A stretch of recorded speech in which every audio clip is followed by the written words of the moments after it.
우리가 성경을 보다 보면 예수님께서 제자들에게 마지막으로 부탁하신 말씀이 무엇인가를 살펴볼 수 있습니다. 바로 이 예수님의 지상 명령인데요. 사도행전 1장 8절을 보면 예수님이 승천하여 올라가실 때에 남기신 말씀은 오직 성령이 너희에게 임하시면 너희가 권능을 받고 예루살렘과 온 유대와 사마리아와 땅끝까지 내 증인이 되리라 라고 하신 말씀이셨습니다. 이 말씀은 한마디로 말하면 전도하기 위하여서 성령 충만하라는 말씀입니다. 많은 그리스도인들이 입술로 고백하기를 예수님을 사랑한다고도 말하고 또 하나님을 경외한다고도 말을 합니다. 그러나 정작 이 예수님께서 마지막으로 남겨놓으신 이 지상 명령의 이 말씀 앞에서는 이 전도하라는 이 말씀을 굉장히 어려워하고 또 부담스러워하고 있습니다. 왜냐하면 어떻게 하면 전도를 잘할 수 있는지, 그리고 전도하는 방법이 무엇인지를 그 열매 맺는 방법에 대해서 전혀 잘 알지 못하기 때문입니다. 우리가 많은 영혼을 향해서 예수 그리스도의 복음을 증거하고 또 그렇게 하는 것도 굉장히 중요한 일입니다. 그러나 이러한 분명한 목적을 가지고 우리가 전도를 하여도 전도가 사실 잘 안 될 때가 더 많이 있습니다.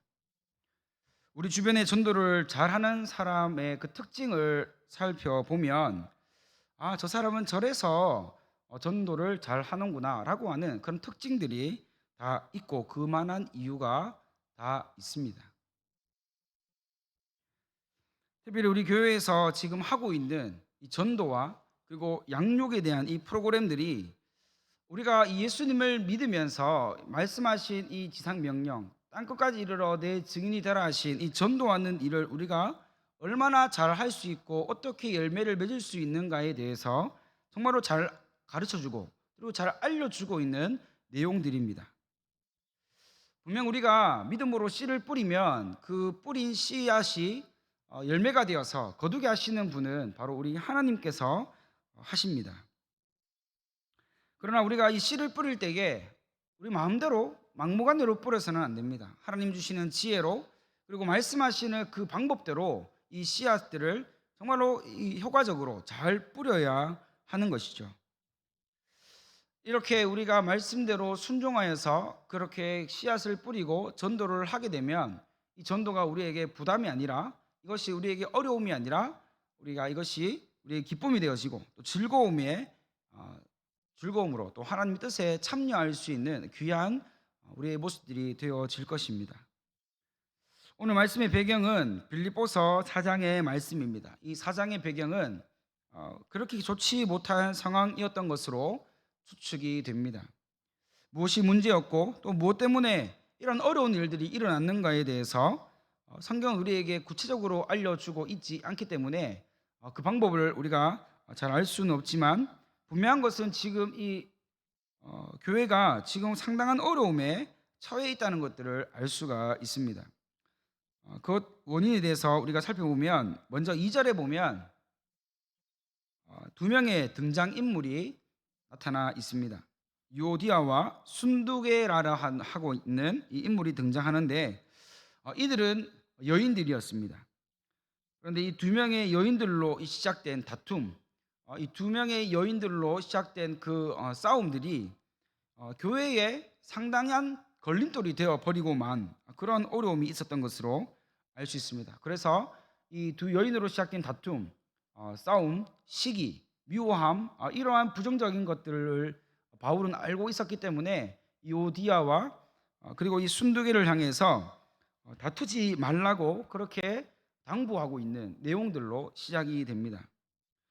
사실 이 다툼의 원인을 알 수 없습니다. 무엇 때문에 그렇게 다퉜는지, 무엇 때문에 그렇게 사이가 멀어지고 관계가 깨어졌는지는 알 수가 없습니다만 이 다툼은 이제 이 개인의 문제를 뛰어넘어서 공동체 전체를 위협하게 되는 그런 어려움이 되었다는 것을 알 수가 있습니다. 그래서 바울은 그들에게 무엇이라고 권면합니까? 주 안에서 같은 마음을 품으라 라고 이야기하고 있습니다. 우리가 주님의 교회를 섬기다 보면 성도들 간에 서로 간에 이 선의의 경쟁을 할 때가 있습니다. 그러나 이 경쟁은 자칫 잘못하면 시기와 미움으로 바뀔 때가 다분히 있습니다.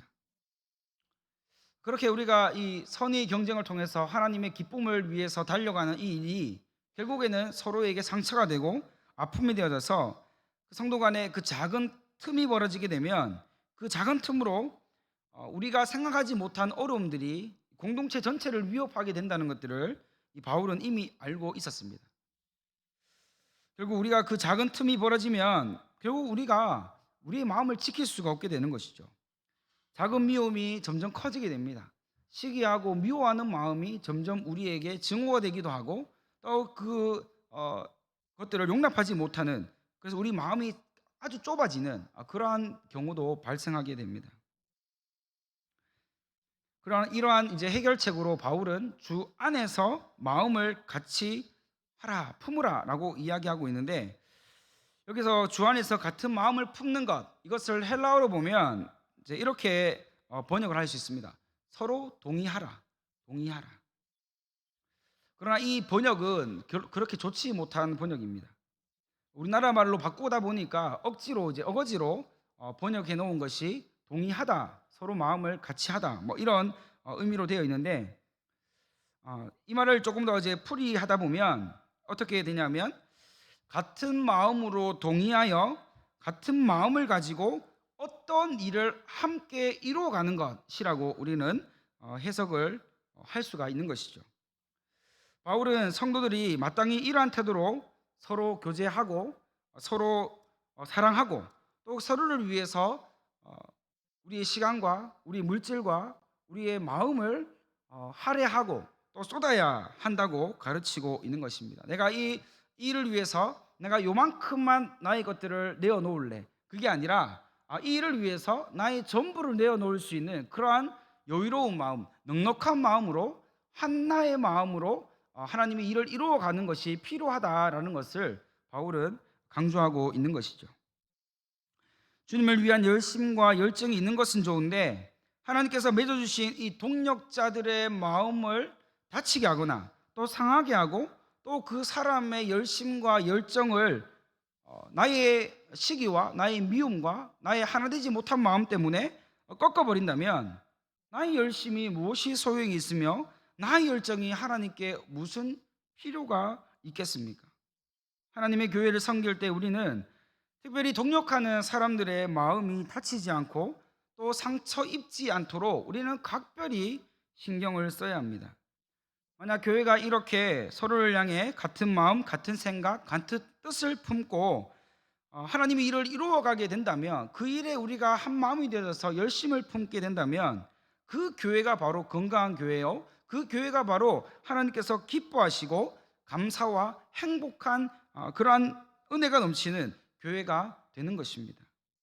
사도 바울은 같은 마음을 품는 것이 우리에게 너무나도 중요하기 때문에 이러한 것들로 계속해서 우리에게 강조해 왔습니다. 고린도전서 1장 10절에서 보면 모두가 같은 말을 하고 너희 가운데 분쟁이 없이 같은 마음과 같은 뜻으로 온전히 합하라라고 바울은 강하게 이야기합니다. 사랑하는 성도 여러분, 우리가 전도의 열매를 맺기 위해서는 우리 교회 가운데, 특별히 우리 공동체 가운데 어떠한 분쟁도, 어떠한 깨어짐도 용납해서는 안 됩니다. 오늘부터 우리 교회는 오는 것이 기쁘고 하나님께 예배하는 것이 감사하고 그러한 행복한 이러한 일들이 계속해서 일어나야 하는 것이죠. 성도의 교제를 통해 모든 마음들이 풀어지고 깨어진 모든 마음들이 다시 봉합되어야 될 줄 믿습니다. 하나 되는 것, 이것이 하나님께서 기뻐하시는 일입니다. 나의 자존심, 나의 어떤 것들을 내세우기보다 하나님의 일을 위해서라면, 하나님을 위해서라면 나의 것도 기꺼이 내어놓을 수 있는 그러한 마음이 준비되어져 있어야 하는 것이죠. 우리가 시간 나면 교회에 오고 틈만 나면 성도들을 만나서 거룩한 교제를 나누고 우리가 성령 충만하여서 하나님의 기쁨이 되는 삶을 우리가 살아가게 된다면 우리는 어떻게 되겠습니까? 나부터 먼저 행복해질 수가 있는 겁니다. 복음 때문에, 하나님의 말씀 때문에, 하나님의 은혜 때문에 내가 먼저 행복해지기 때문에 나를 만나는 모든 사람들이 동일한 행복과 동일한 기쁨과 동일한 감사함으로 하나님 앞에 나아올 수가 있게 되는 것이죠. 그렇게 되면 내가 행복하기 때문에 내 주변에 있는 사람이 행복해지면 그 공동체도 함께 행복한 공동체를 이루어갈 수가 있는 거예요.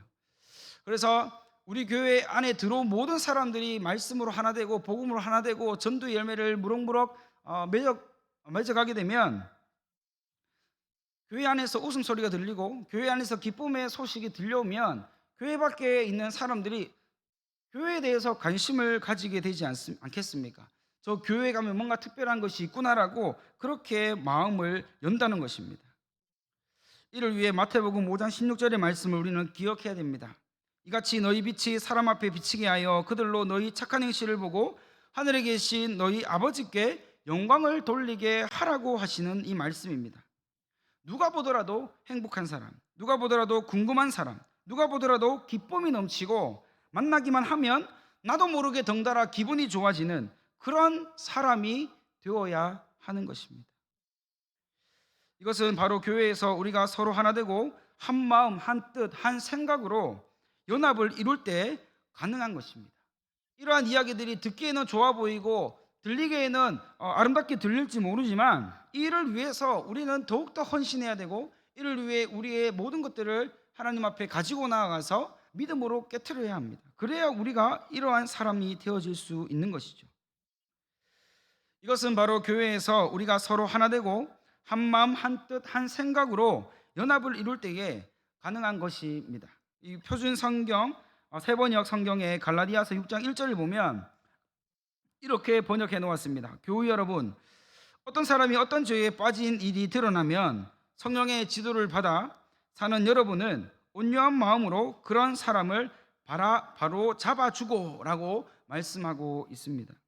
한 마음, 한 뜻, 한 생각을 품고 하나님의 공동체를 이루어가는 것, 바로 이러한 모습이라는 거죠. 허물을 덮어주는 것, 사랑으로 모든 것을 용납해 줄 수 있는 그러한 공동체, 그런 교회가 하나님께서는 기대하시는 교회의 모습이라는 겁니다. 성령의 지배를 받고 성령 충만하게 되는 것은 우리로 하여금 분열해서 온유한 마음으로 나아오도록 하는 길입니다. 우리가 성령으로 충만하지 못하고 하나님의 은혜가 없어지면 우리의 마음은 자연스럽게 완고하게 되고 교만하게 되고 돌과 같이 딱딱하게 굳어질 수밖에 없기 때문에 우리는 모든 상황에서 성령 충만함으로 하나님께서 인도하시는 대로 온유함으로 나아가야 하는 것이죠.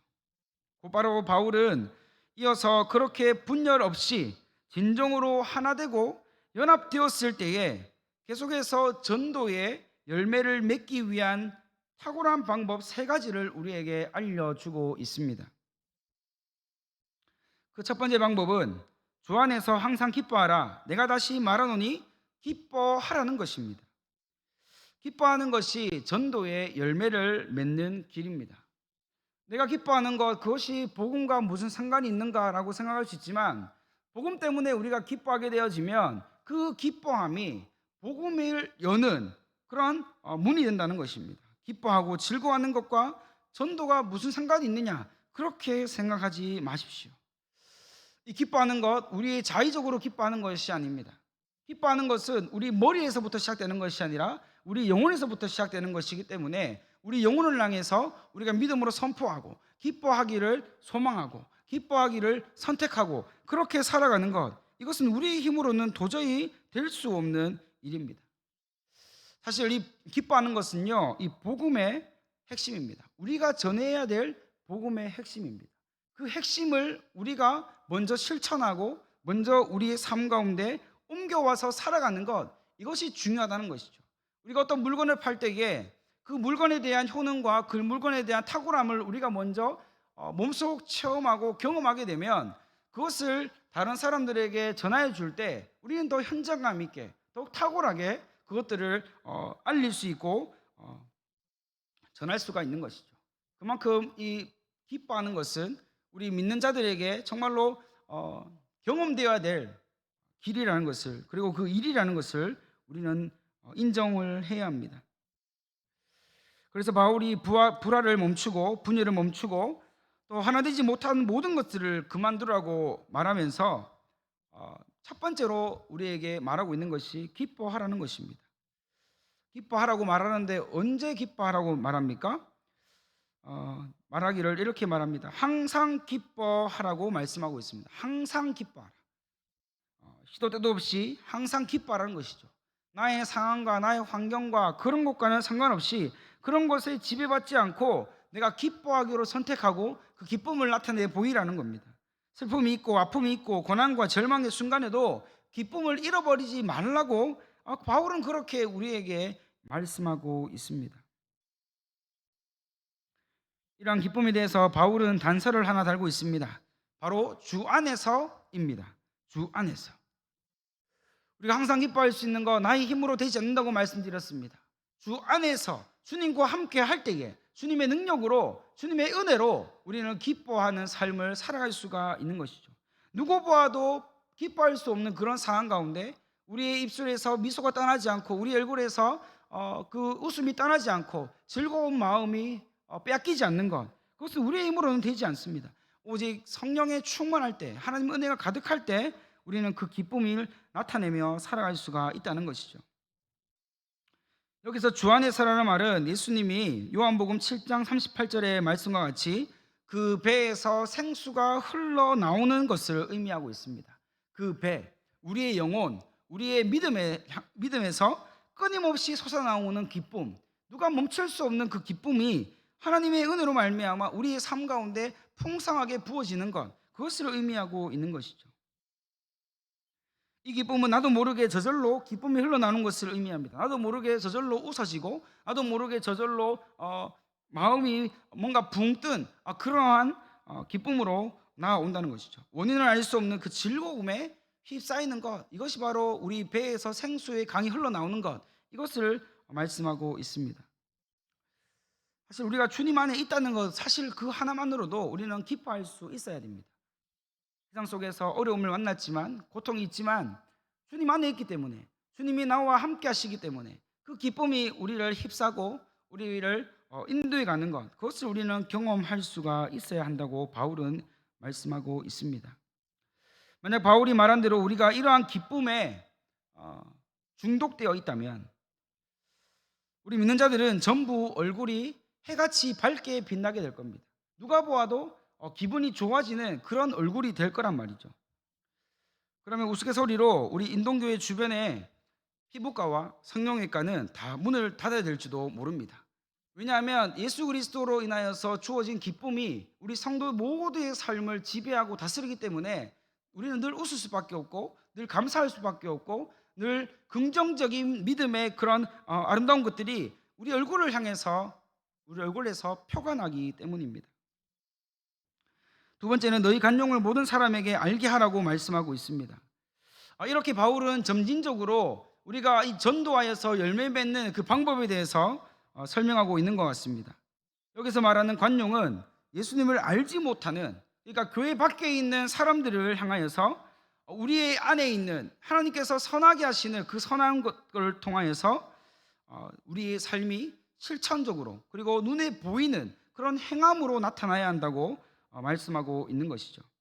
여기서 간용이라는 표현은 우리나라 말에서 잘 찾지 못하지만 표현을 하자면 관대, 아량, 참음 이러한 단어들로 번역하고 있지만 사실 이 의미도 정확하지는 않습니다. 문화상으로는 합리적이고 공평하며 자비로운 정신이라고 이렇게 번역을 하고 있습니다. 이것은 다른 사람에게 배려와 관용을 베풀기 위해 우리 자신의 소유와 이익을 기꺼이 포기하는 그런 정신을 뜻합니다. 관용은 예수님께서 이 대적들을 무력화시킬 때에 사용하신 영적인 아주 탁월한 방법이었습니다. 대적하는 사람이 있습니다. 나를 미워하는 사람이 있습니다. 나를 싫어하는 사람이 있습니다. 그러한 가운데 우리가 관용하고 모든 것들을 품으며 용납할 때 그때의 모든 대적들을 무력화시킨 하나님의 예수 그리스도의 삶이 우리에게 이미 보여져 있다는 것이죠. 예수님 주변에 있는 대적하는 사람들이 많이 있었습니다. 그러나 예수님은 그들을 하나하나 대적하지 않으셨습니다. 오히려 그들을 다 품으셨습니다. 안으셨고 용납하셨고 그들을 죄인들이라 할지라도 친구로 대하여 주셨습니다. 그러자 그들은 예수님을 대적하는 자에서 어떻게 되었습니까? 예수님의 편이 되는 그러한 놀라운 일들이 많이 일어났습니다. 나의 것을 포기하면서까지 우리가 왜 이렇게 관용적으로 사람들을 대하고, 그것도 한두 명도 아니고 모든 사람을 향하여서 한결같이 이 관용적으로 또 온유함을 이렇게 나타내 보여야 하는 것일까요? 그 이유에 대해서 바울은 아주 명료하게 우리에게 말씀하고 있습니다. 그 이유는 바로 주께서 가까우시기 때문이라고 말하고 있습니다. 주님 다시 오실 날이 곧 다가오기 때문에 우리 믿는 자들은 묻지도 말고 따지지도 말고 우리에게 명령하신 그 말씀 따라 다시 오실 주님을 맞이하기 위해서 우리 안에 불의와 악을 제거하고 선하신 능력으로 우리가 힘을 입어 모든 사람들에게 선을 베풀고 또 용납하고 또 사랑으로 또 자비하심으로 대해야 한다고 말씀하고 있습니다. 그럴 때 우리 가운데 복음이 어떻게 되겠습니다? 폭발적으로 능력으로 나타나게 될 것입니다. 우리가 전한 예수 그리스도의 복음, 우리가 전한 생명의 복음이 나의 이러한 삶을 통하여서 폭발적으로 하나님께서 사용하시고 놀라운 능력이 나타나게 된다는 것이죠. 세 번째는 바로 아무것도 염려하지 말고 감사함으로 기도하라는 것입니다. 사실 우리가 전도의 열매를 맺기 위해서는 이 기도가요 가장 기둥이 되어야 합니다. 기도 없이 어떤 일을 하는 것 상상할 수 없는 일입니다. 아무리 좋은 관계를 맺어놓고 아무리 좋은 그런 환경을 우리가 만들어 놓았다 하더라도 우리가 감사함으로 기도하지 않고 어떠한 상황 가운데 그 기도로 나아가지 못한다면 우리는 결코 어떤 전도의 열매도 맺을 수가 없을 것입니다. 누구나 염려하며 살게 되지만 기도하는 사람은 염려하지 않을 수가 있습니다. 왜입니까? 기도하면 염려가 믿음으로 변하기 때문입니다. 염려하고 걱정할 시간적 여유가 없어지기 때문이죠. 염려하면 염려할수록 더 염려가 쌓입니다. 근심하고 근심할수록 더 근심이 쌓이게 되어 있습니다. 그러나 염려가 있고 근심이 있고 어려운 문제들이 있지만 우리가 감사함으로 하나님께서 행하실 것들을 기대하면서 기도하면 우리가 그 걱정할 시간이 없는 거예요. 여러분, 기도를 하라고 이렇게 말씀하신 이유가 무엇입니까? 모든 걱정과 염려를 예수님의 이름으로 기도하면 하나님이 응답하여 주시기 때문이라고 말씀하고 있지 않습니까?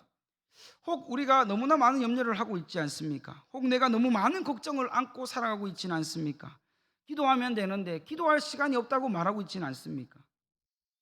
그렇다면 오늘 이 밤에 다시 기도의 자리에 나오셔서 하나님의 임재의 영을 다시 구하시고 기도의 능력을 받아 우리에게 명하신 이 전도의 사명을 잘 이루어가는 귀하고 복된 우리 모두의 성도님들의 삶이 되기를 간절히 소망합니다. 기도하면 우리가 항상 기뻐할 수 있고요, 기도하면 우리가 범사에 감사할 수 있고 또 관용적으로 모든 사람들에게 온유하게 또 교회 밖에 있는 사람들에게 하나님의 선한 능력을 베풀며 복음의 열매를 맺으며 살아갈 수가 있는 것이죠. 우리가 근데 전도를 하긴 하는데 왜 열매가 없습니까? 항상 기뻐하지 못하기 때문 아닙니까? 교회 오라고 말하지만, 교회 한번 오라고 우리가 권유하고 초청하지만 내가 그렇게 말하고 있는 내가 기뻐하지 않고 내가 행복해 보이지 않으니까 그렇게 전도 열매가 맺혀지지 않고 있지는 않습니까? 오늘 이 말씀은 오늘 저를 포함해서 여기에 있는 우리 모두가 귀담아 듣고 마음에 새겨야 될 말씀일 줄 믿습니다. 우리가 마지막 날까지, 정말 죽는 날까지 끝까지 우리가 해야 될 일이 무엇입니까? 해야 될 일은 바로 전도입니다. 영혼 살리는 일입니다. 이 사명을 이루어가기 위해 우리가 먼저 행복한 사람이 되어지고 기쁨의 사람이 되어지고 감사가 넘치고 또 기쁨이 넘치는 우리 모두가 되어야 될 줄 믿습니다.